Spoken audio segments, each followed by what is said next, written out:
श्री स्वामी समर्थ. आज आपण पाहणार आहोत होळीच्या दिवशी आपल्या घरामध्ये आपली तिजोरी कायमची भरलेली राहावी यासाठी आपण 5 उपाय पाहणार आहोत. होळी हा केवळ रंगांचा सण नाही तर आनंद, संपत्ती, समृद्धी आणि सकारात्मक ऊर्जा वाढवण्याची एक संधी असल्याचे मानले जाते. या दिवशी एकमेकांना रंग लावण्याव्यतिरिक्त लोक घरात समृद्धी राहावी म्हणून काही सोपे वास्तू आणि ज्योतिषीय उपाय देखील करतात. होळी हा सण रंग आणि आनंदाचे प्रतीक मानले जाते. या दिवशी केलेले काही खास उपाय तुमची तिजोरी भरू शकतात आणि पैसे तुमच्या घरात सुरळीत येऊ शकतात.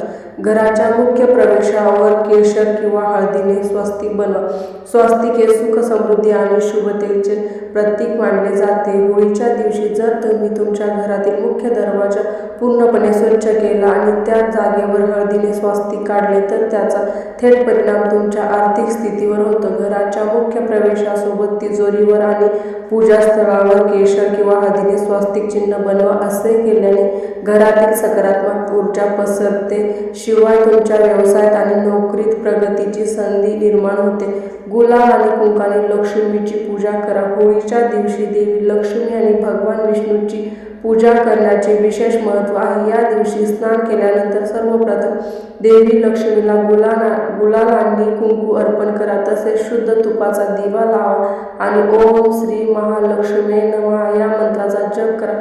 या उपायामुळे तुमच्या घरात संपत्ती टिकून राहील आणि नवीन संधी येईल. जर तुम्ही या दिवशी देवी लक्ष्मी सोबत भगवान विष्णूची पूजा केली तर तुम्हाला दुहेरी लाभ मिळू शकतो. होलिका दहनाच्या राखेने करा हा उपाय. होलिकेची अग्नी खूप पवित्र मानली जातो. तेव्हा होलिका दहन होते तेव्हा त्याची राख घरात आणून योग्य ठिकाणी ठेवल्याने नकारात्मक ऊर्जा नष्ट होते. जर तुम्ही होलिका दहनाची राख घरी आणली आणि तुमच्या घराच्या तिजोरीत ठेवली तर तुमच्या घरात पैसा येत राहतो आणि संपत्ती वाढते. या उपायाने गरिबी कधीच घरात येत नाही. या उपायासाठी तुम्ही होलिकेची राख लाल कापडात बांधून तुमच्या तिजोरीत, दुकानात किंवा तुमच्या व्यवसायाच्या ठिकाणी ठेवावी. यामुळे तुमच्या व्यवसायात आणि घरात समृद्धी येईल. होळीला धान्य आणि मिठाई दान करा. होळीला दान करण्याचे खूप महत्त्व आहे. जर तुम्ही या दिवशी गरजूंना धान्य, मिठाई, कपडे, फळे आणि पैसे दान केले तर तुम्हाला शुभ फळे मिळू शकतात.